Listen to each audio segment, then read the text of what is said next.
మూడవ రోజు జాతర ఏంటంటే ముత్తాలమ్మ తల్లి జాతర, మధ్యాహ్నం బోనాలు, అనంతరం మనకు వచ్చేసి అన్నదాన కార్యక్రమం కూడా ఉంది. ఈ 3 కార్యక్రమాలు ఈ రోజు అయితే complete.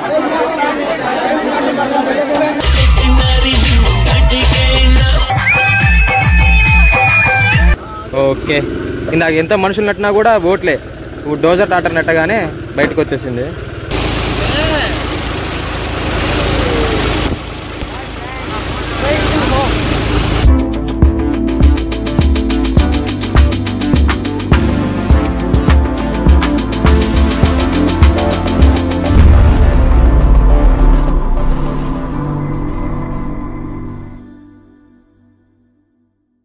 Hi guys, good morning. ఎలా ఉన్నారు? బాగున్నారు కదా? అందరూ బాగుండాలి, అందులో అయితే నేను ఉండాలి.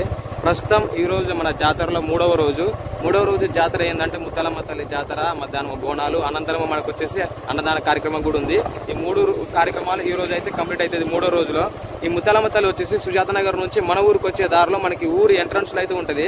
కాబట్టి ఈ ముత్తాలమ్మ తల్లి మళ్ళీ పునః ప్రతిష్ఠ అయితే చేయడం అయితే జరుగుతుంది. అదే విగ్రహముగానే గాలివానకి లాస్ట్ ఇయర్ వర్షానికి గాలివానకి అది పడిపోయింది, ముందుకు పడిపోయింది. కాబట్టి కొత్త గుడి కట్టించి మళ్ళీ అదే విగ్రహాన్ని పునః ప్రతిష్ఠ అయితే చేయడం అయితే జరుగుతుంది. ప్రస్తుతం నేను ఫ్రెండ్స్ మేమందరం అయితే ఆ టెంపుల్ దగ్గరికి అయితే ఇప్పుడు వెళ్తున్నాము. ఆడ కార్యక్రమము ఎక్కడ వరకు వచ్చింది, ఎలా ఉంది అలంకరణ అని మీకైతే చూపిస్తాను. టెంపుల్ దగ్గర అయితే వచ్చేసా. ఇదే టెంపుల్, ముత్తాలమ్మ తల్లి టెంపుల్. ఇటు నుంచి మనం సుజాత నగర్ నుంచి మన ఊరికైతే ఎంటర్ అవుతాము. ఇలా ఇదే రూట్లో మనకైతే ముత్తాలమ్మ టెంపుల్ ఇవ్వడం మొన్న రీసెంట్ కట్టడం అయితే జరిగింది. ఇది అలంకరణ అయితే ఇలా ఉంది.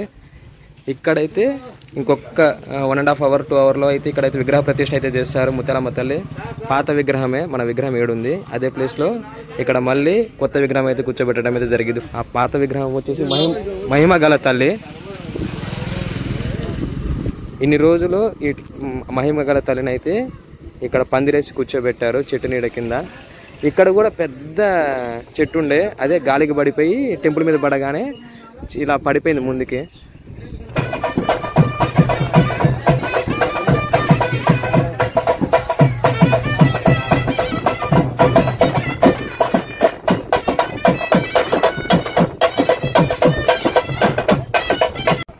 అన్నదాన కార్యక్రమం ఎక్కడి వరకు వచ్చిందో వీళ్ళు చూద్దాము. చాలా వంటకాలు ఉన్నాయి ఇవాళ.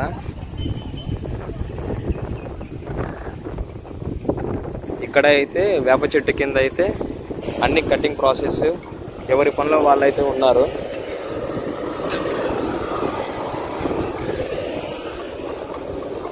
మనకి విగ్రహ ప్రతిష్ట బోనాలు కంప్లీట్ అయిన అనంతరమే ఈ చేను కనిపిస్తుంది కదా, ఈ చేనులో అయితే అన్నదానం ఉంటుంది. ఊరంతా చుట్టుపక్కల ఉన్న ఊరోళ్ళు కూడా చాలా మంది అయితే వస్తారు. ప్రస్తుతానికి ఇది ఏ కర్రీ? ఇది పప్పులు వేయడానికి తాలింప. ఓకే, అది టమాటా చట్నీ. విన్నారా కదా ఫ్రెండ్స్, అంకుల్ గారి మాటలో ప్రాసెస్ అంతా అయితే జరుగుతుంది. వండుతూనే ఉన్నారు. ఇటు అయితే కటింగ్ వర్క్ అయితే జరుగుతుంది.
ఇక్కడ మన వాటర్ టిన్ను ట్రాలీ అయితే దిగబడ్డది బురదలో. నిన్న నైట్ ఫుల్ వర్షం పడ్డది కదా, ఆ వర్షానికే ట్రాలీ దిగబడ్డది. ఆ 2 ట్యాంకులు అయితే నిండైతే ఉన్నాయి. 500 లీటర్ల ట్యాంక్కి నెడుతున్నారు టాటర్తో. ఓకే, ఇందాక ఎంత మనుషులు నట్టినా కూడా ఓట్లే డోజర్ టాటర్ నెట్టగానే బయటకు వచ్చేసింది. ఓకే, వచ్చేసింది. జాతర అంతా కంప్లీట్ చేసుకొని మేమైతే ఇంటికైతే వెళ్తున్నాము ట్రాక్టర్ మీద. ఈ ట్రాక్టర్ ఏ ట్రాక్టర్ అంటే ఇందాక ట్రాలీ దిగబడినప్పుడు నెట్టిన కదా డోజర్ ట్రాక్టర్ మీద మంచిగా ఫ్రెండ్స్ అందరం ఎంజాయ్ చేసుకుంటే ఇంటికైతే వెళ్తున్నాము. ఆ ముత్యాలమ్మ టెంపుల్ నుంచి మా ఊరికి వచ్చేసి ఒక 1 కిలోమీటర్ అయితే ఉంటుంది డిస్టెన్స్. ఊరి ఎంట్రన్స్లో కూడా అక్కడ నుంచి మా విలేజ్ వరకు 1 కిలోమీటర్ అయితే ఉంటుంది. ఫ్రెండ్స్ అందరం జాలీగా ఎంజాయ్ చేసుకుంటూ అరుచుకుంటూ ఇంటికైతే వెళ్తున్నాము. ఇలా ఎంజాయ్ చేసి నేను ఎన్నో రోజులు అవుతుంది. ఫ్రెండ్స్ అందరం మంచిగా అయితే వెళ్తున్నాము ట్రాక్టర్ మీద. మంచి స్వచ్ఛమైన లొకేషన్. నిన్నే మళ్ళీ వర్షం పడ్డది, చాలా మంచిగా అయితే ఉండే, వెదర్ కూడా బాగుంది. చాలా ఎంజాయ్ చేసుకుంటే ఫ్రెండ్స్ అందరం మర్చుకుంటూ అయితే వెళ్తున్నాము. మీరు ఇలా ఏ జాతరలో ఎంజాయ్ చేశారో ఆ జాతర పేరు, ఆ సిటీ పేరు కూడా నాకైతే తప్పకుండా కామెంట్ చేయండి. ఇప్పుడే విలేజ్ లోపలికైతే ఎంటర్ అయ్యాము. ఇప్పుడు మొత్తం ఫైనల్గా అయితే మన 3 రోజుల ముత్యాలమ్మ తల్లి జాతర అయితే కంప్లీట్ అయ్యింది ఫ్రెండ్స్. చాలా మంచిగా అయితే జరిగింది. సైకిల్ని అటు ఇటు తిప్పుకుంటూ అయితే పోతుండు మా ట్రాక్టర్ ముందు స్పీడ్గా. ఇక్కడైతే మా బ్యాచ్ అందరం అయితే ఉన్నాము. ఇక్కడ దిగేసి మళ్ళీ మంచిగా మాట్లాడుకొని ఈ వీడియో అయితే ఇక్కడ నుంచి అయితే ఎండ్ చేస్తా. అటు ఇటు చూసుకుని అయితే వెళ్ళాలి. బండ్లు వస్తున్నాయి మంచి. మా ఫ్రెండ్స్ అందరూ అయితే దిగేసినాం మేము. చూశారు కదా ఫ్రెండ్స్, ఇప్పుడు దాకా మా ముత్యాలమ్మ తల్లి జాతర, బోనాలు, విగ్రహ ప్రతిష్ఠ అంతా అయితే చాలా మంచిగా అయితే జరిగింది. ఓకే ఫ్రెండ్స్, ఈ వీడియో ఇక్కడ నుంచి అయితే క్లోజ్ చేస్తాను. మరొక వీడియోతో మళ్ళీ కలుద్దాం. Stay tune, bye.